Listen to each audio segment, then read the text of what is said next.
O grande apóstolo Paulo, inspirado pelo Espírito Santo, ao escrever esta epístola, precisamente em seu capítulo 11, a partir do versículo 23, ele faz lembrar que naquele dia Jesus celebrava a última Páscoa com seus discípulos. Todos eles estavam à mesa com Jesus. Quando eu digo os seus discípulos, eu excetuo os dois grupos de 70 e as multidões que sempre seguiam a Jesus, me referindo estritamente aos apóstolos que ele escolhera. A Páscoa havia sido celebrada muitas vezes, incontavelmente, todos os anos em Jerusalém.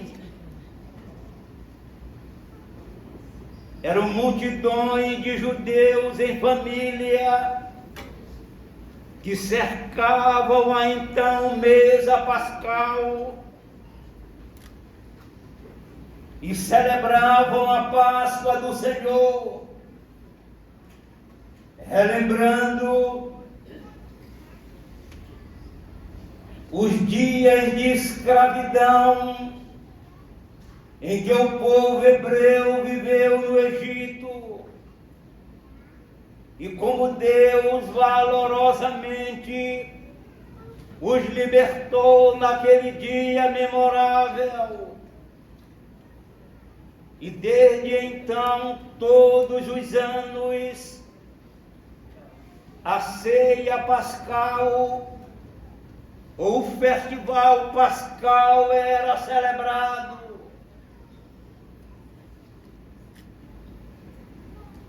Mas naquele dia, como em outras vezes, dos dias da encarnação do Verbo,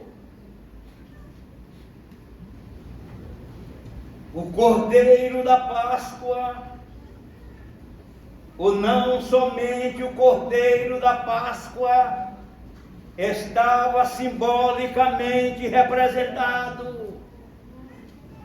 como também de corpo presente ao vivo e a cores.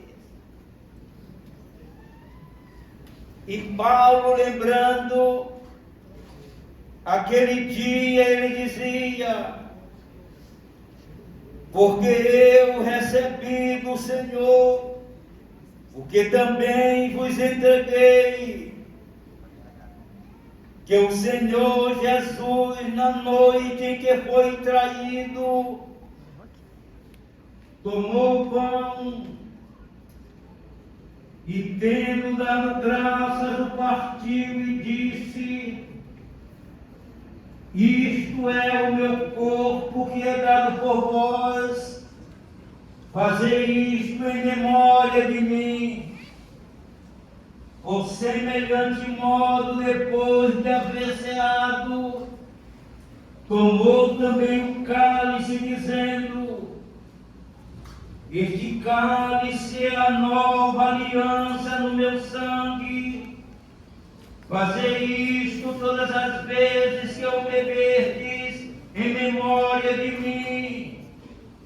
Porque todas as vezes que comerdes este pão e beberdes o cálice, anunciais a morte do Senhor até que ele venha. Por isso, aquele que comer o pão ou beber o cálice do Senhor, indignamente será réu do corpo e do sangue do Senhor. Examine-se, pois, o homem a si mesmo, e assim coma do pão e beba do cálice, pois quem come e bebe sem discernir o corpo, come e bebe juízo para si. Eis a razão porque há entre vós muitos fracos e doentes, e não poucos que dormem. Porque se nós julgássemos a nós mesmos, não seríamos julgados, mas quando julgados, somos disciplinados pelo Senhor, para não sermos condenados com o mundo. Amém. Temos lido até ao versículo 32.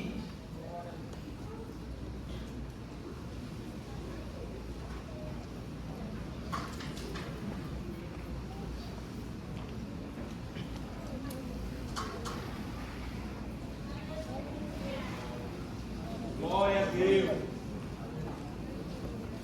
Meus queridos, mais uma vez aqui estamos diante do Senhor. Iremos cercar a sua mesa, não a mesa pascal, mas a mesa da ceia do Senhor, comumente chamada Santa Ceia do Senhor. Vamos comer do pão e beber do cálice. Estes dois emblemas, os quais representam o corpo e o sangue de Jesus Cristo ferido e vertido no Calvário para nossa remissão e salvação. Sem a obra redentora, ninguém seria salvo. Sem a obra redentora, ninguém escaparia da condenação do inferno. Sem a obra redentora, todos os homens, de todos os povos, de todas as línguas, de todas as raças e de todas as nações, de todos os tempos e épocas, desde Adão até o último homem a vir ao mundo, morreriam em seus pecados, esbarrariam no tribunal divino e seriam julgados e condenados ao inferno. Ninguém escaparia. A Bíblia diz que todos pecaram e destituídos ficaram da glória de Deus. Não há justo nenhum sequer. Mas graças a Deus, pela sua divina providência, pelo seu amor imensurável,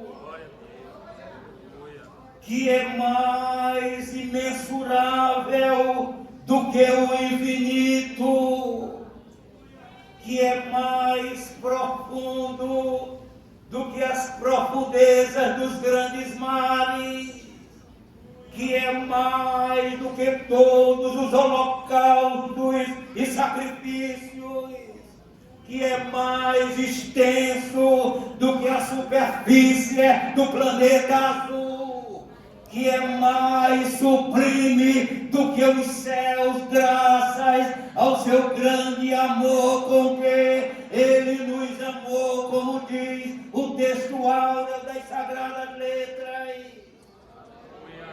Porque Deus amou o mundo de tal maneira que deu seu Filho unigênito, para que todo aquele que nele crê não pereça, isto é, não morra no pecado, não esbarre no tribunal divino, não seja condenado, não vá para o inferno, mas tenha a vida eterna.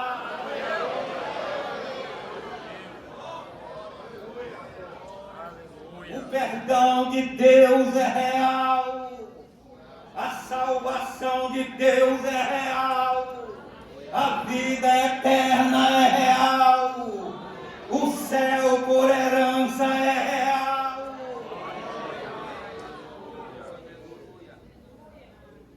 Essa campainha aqui é real?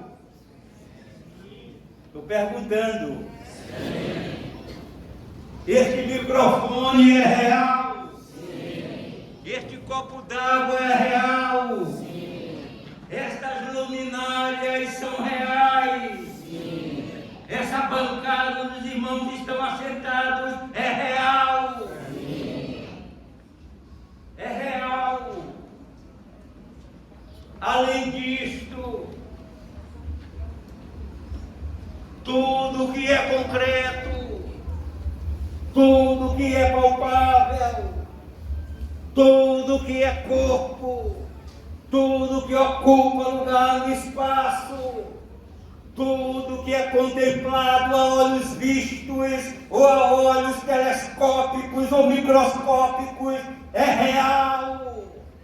Mas o perdão de Deus, a salvação de Deus, a vida eterna que Deus proporciona de graça é mais real do que essa campainha, é mais real do que esse copo d'água, é mais real do que esse microfone, é mais real do que essa bancada, é mais real do que as luminárias, é mais real do que o sol, a lua e as estrelas luzentes, é mais real do que o mundo inteiro. Porque todas essas coisas passam, mas a salvação de Deus permanece para sempre.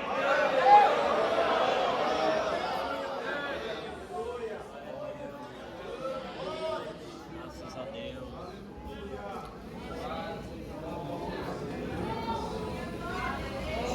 Passa. Porque Deus enviou o seu Filho ao mundo, não para que ele condenasse o mundo, mas para que o mundo fosse salvo por ele. Quem nele crê não será condenado. Quem nele crê tem a vida eterna. Quem nele crê já passou da morte para a vida. Quem nele crê tem lugar reservado no céu, na Nova Jerusalém, no país dos imortais. Aleluia! Glória seja dada ao santo nome do Senhor.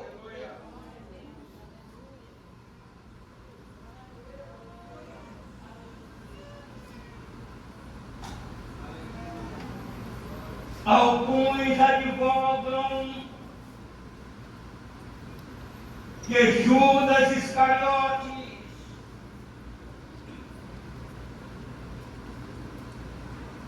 ainda na mesa pascal, antes da instalação da mesa do Senhor, a ceia do Senhor, ele se retirou do ambiente e se embrenhou nas trevas sem Deus. Sério? Outros, porém, admitem que ele permaneceu após a ceia pascal e participou da instituição da ceia do Senhor. Meus queridos, naquele dia, enquanto Jesus comia a ceia pascal, ele disse aos seus discípulos um de vós há de me trair. Quando Jesus disse isto,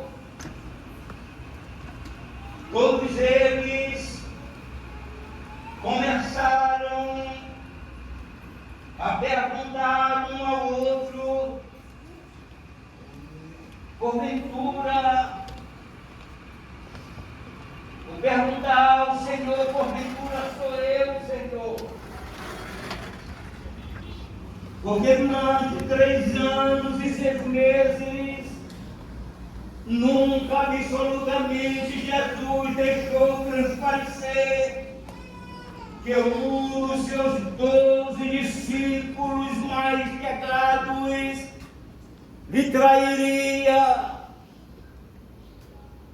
Eram muitos os seguidores de Cristo, eram milhares e milhares. Dentre os milhares se destacou 2 grupos de 70, os quais Jesus enviou, dando-lhes graça para curar os enfermos através da unção com óleo, expulsar os demônios e pregar ao povo a mensagem salvadora do Evangelho. Mas aquém dos 2 grupos de 70, tinha os 12 apóstolos a quem Jesus chamou, um por um, depois de uma noite inteira de oração. Dentre os 12, algumas vezes aparece Pedro, Tiago, João e André em momentos especiais. Dentre os 4, algumas vezes 3 deles em momentos especialíssimos: Pedro, Tiago e João. E dentre os 3 mais chegados, mais íntimos de Jesus, parece figurar o apóstolo João, que estando à mesa pascal e à mesa da ceia, ao lado de Jesus, reclinou sua cabeça sobre o ombro de Jesus e extraiu de Jesus segredo que ninguém conhecia. Talvez nem mesmo os anjos eleitos conheciam, e passou a conhecer a partir daquele momento em que João extraiu de Jesus aquele segredo. Quando Jesus disse: um de vós há de me trair, o apóstolo Pedro, E aí, meu chefe? ousado como sempre no bom sentido, fez sinal a João que estava aconchegado a Jesus e disse a ele que perguntasse a Jesus de quem ele estava se referindo, de quem ele estava falando que haveria de traí-lo, porque aquela mensagem tocou de maneira eletrizante os corações de todos os apóstolos presentes, e eles estremeceram na sua base, pois Jesus lhe dissera: um de vocês há de me trair. Meus queridos, ter aproximação não é ter comunhão. Ter proximidade não é ter ou gozar de intimidade. Uma pessoa pode ter aproximação da outra e não ter comunhão com ela. Pode ter proximidade dela, mas não gozar de íntima comunhão com ela. Entre eles estava Judas Iscariotes. Era um dos 12 que mais tinha aproximação de Jesus, porque ele era o tesoureiro do apostolado, o tesoureiro do colegiado apostólico. Toda a renda arrecadada estava sob sua guarda, como também tudo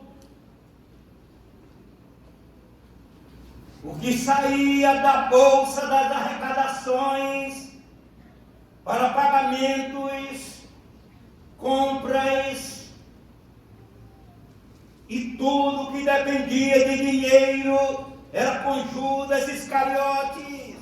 Logo, Judas Iscariotes, sendo tesoureiro, ele tinha frequentes relacionamentos com Jesus. Ele tinha frequente aproximação de Jesus. Ele tinha frequente proximidade de Jesus. Mas ter aproximação não é a mesma coisa que ter comunhão. Ter proximidade não é a mesma coisa que ter intimidade. Eu me lembro agora